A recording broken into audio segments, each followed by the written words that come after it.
So as you know, the internet is on fire right now with this whole Jeezy and Jeannie Mai divorce. You know me, I gotta get my money rich. I gotta get paid off all the nonsense. And we've been speculating as to what has happened. You know, we've heard that she's out here cheating on a guy. You know, we've heard that, you know, certain other things have been happening, but we really don't have anything concrete. Although insiders have said that, you know, there've been some family issues or family values that are issues there, splitting a couple up.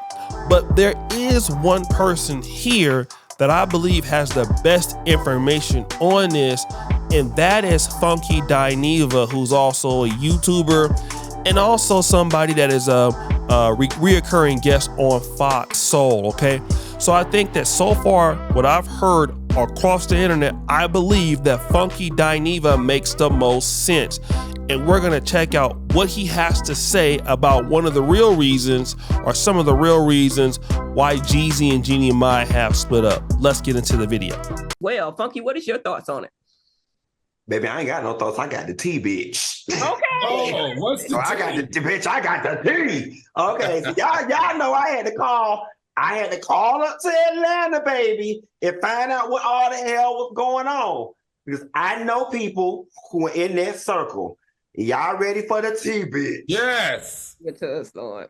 And it's nothing salacious. It is nothing salacious at all. And honestly, Heavenly, you're going to describe them all as things that they could work through. Number one, distance. Okay, again, this sounds really, really, really valid. The distance. So Jeannie Mai has this new show with Mario Lopez. If I'm not mistaken, I believe that show is filmed in California somewhere, Hollywood, I'm pretty sure.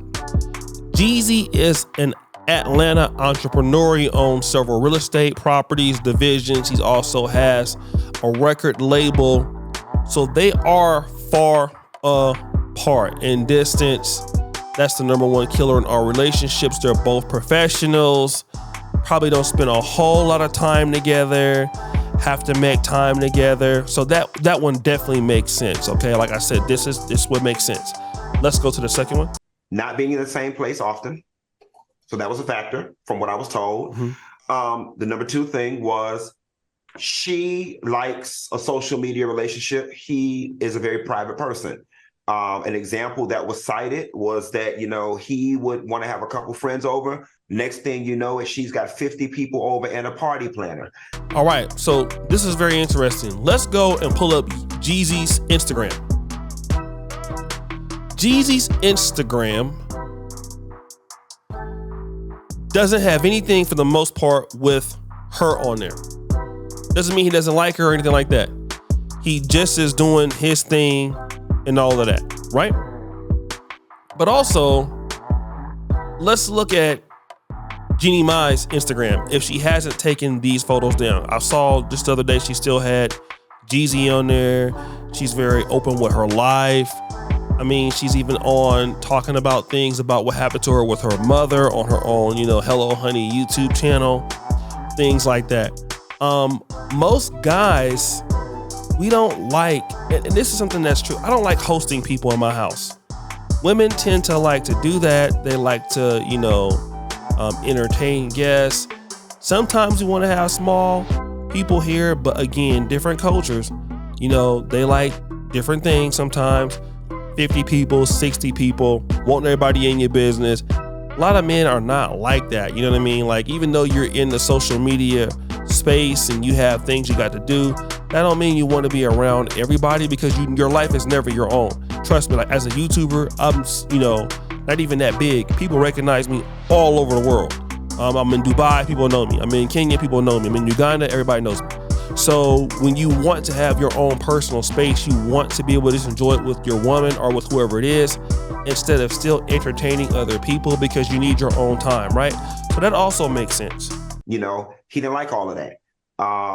And so it was just those types of things. The mama has been with them from the beginning of the marriage, and now the brother lives in the house.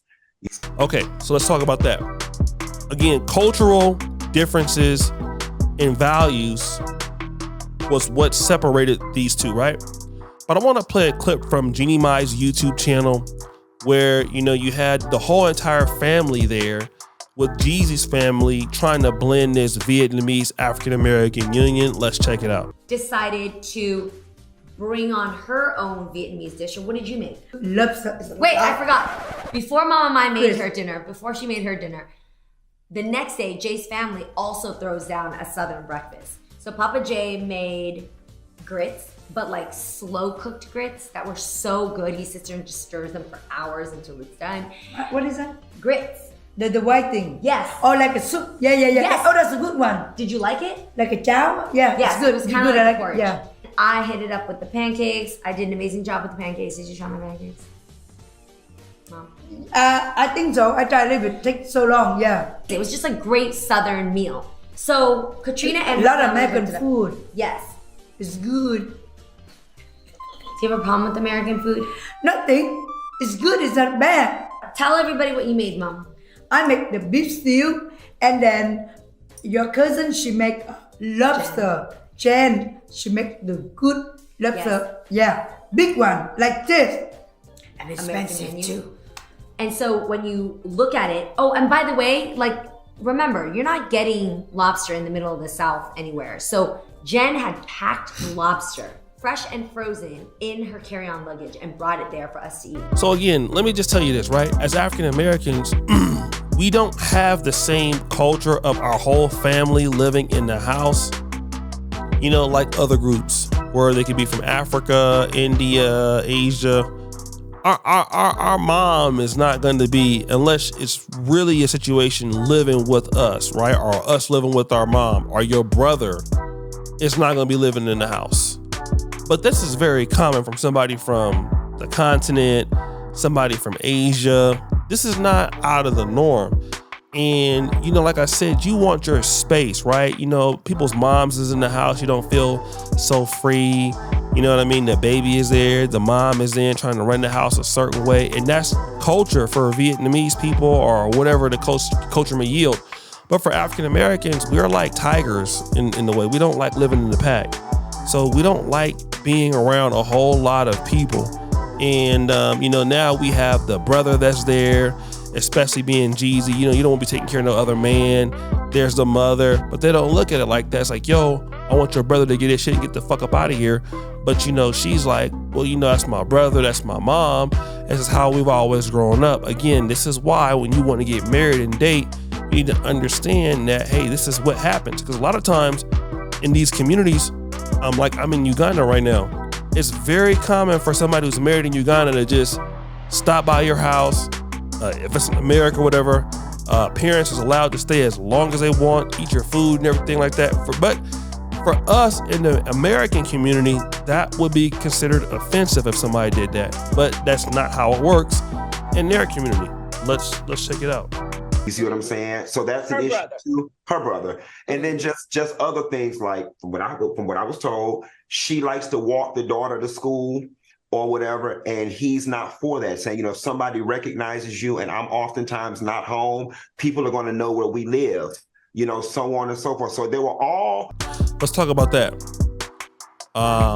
Making decisions with the child, all right? So we have a child together. We've agreed we're going to have this child together. The child is now here. But now the difference is coming. How do we raise the child? And again, she wants to walk the child to school.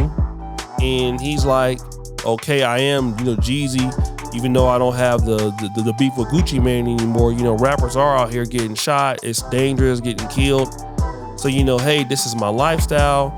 You know, I don't want you walking down the street because it is dangerous. And she's probably, her response is, look, you know, who are you to tell me how to raise my daughter or how to raise my child? You know, this is what I'm looking to do. And you know, that's probably what has led to this, because he's telling her this is what I'd like to have and she's not willing to compromise. Although all these things, you know, seem very simple, it's more complicated than what you think. Minuscule things that I guess are just combined together. Man, get out of here. I thought you were going to have some good tea. I told you. Like No. somebody did something to somebody. But that's what makes it even more. That's what makes it even more heartbreaking, right? Yeah. Because it kind of feels like those are things that can be worked through. Yeah, absolutely. It's like they still in the honeymoon stage. They just had a child too. So those reasonings that you gave appear to be only surface. Some in the milk ain't clean. You know, Yeah. unless No, let me just say this. It appears to be surface level, but cultural things are not as surface level as they may appear. Me, I've been living out of the United States for the last 8 years. When you are dealing with cultural things that people have been okay with, even if they're from America, they have American citizenship, but they are the first generation immigrant in America and their family still has an old way of doing things and you don't understand how that is and you have to fit into that, it is a lot of sacrifice. Okay? Especially if you're grown up differently. That's why it's very interesting and it makes it very difficult for African Americans when we marry and date other groups, especially if they come from those ways of doing things. And in order for, you to really stay with somebody, you need to also be able to respect their culture. And sometimes respecting their culture means, taking a seat back in your culture. And that's just what it's about. And again, Jeannie Mai is very open about a lot of things. She is I will say a clout chaser. She's put her husbands up there on time. She's talked about giving Jeezy's blowjobs before on the air, things like that. She's called the white ex-husband a Mitch on TV. So like she'll do anything to keep the clout going. And that might be too much. Plus, like I said, you coming home every day, you got problems. Her mom is there, the brother is there, you know what I'm saying? The baby is there, and then your wife is not listening to it. It makes it an uncomfortable living situation too, when you're around people that you might not want in the house, when you might just want to see your wife and just get away, but the family is there, and then you're taking care of them to a certain extent. Like I'm pretty sure he's spending, a good amount of money on this, particular her Vietnamese family. So yeah, that does seem a reason why I would want to probably get divorced too, if that thing can't change. Like, can they get their own house? No, they're staying with us. Well, can you not, take the kid on the street? No, I can do whatever I want to do. So I'm probably going to want to get rid of your ass too. And it ain't got to be salacious. It just means that, hey, we see the world differently and you're not being what I need you to be. And some people are submissive to a certain extent. You know what I mean? Like, got a lot of fake submissiveness going on here. Because if you're really submissive to me, then when I'm telling you to do something as your husband, you won't have a problem with it. So if you have a problem with it, then you're not really submissive. So guys, what do you think? It's your boy O'Shea Duke Jax with another episode of Fair Use. Make sure you subscribe and hit the bell, guys. I'm out.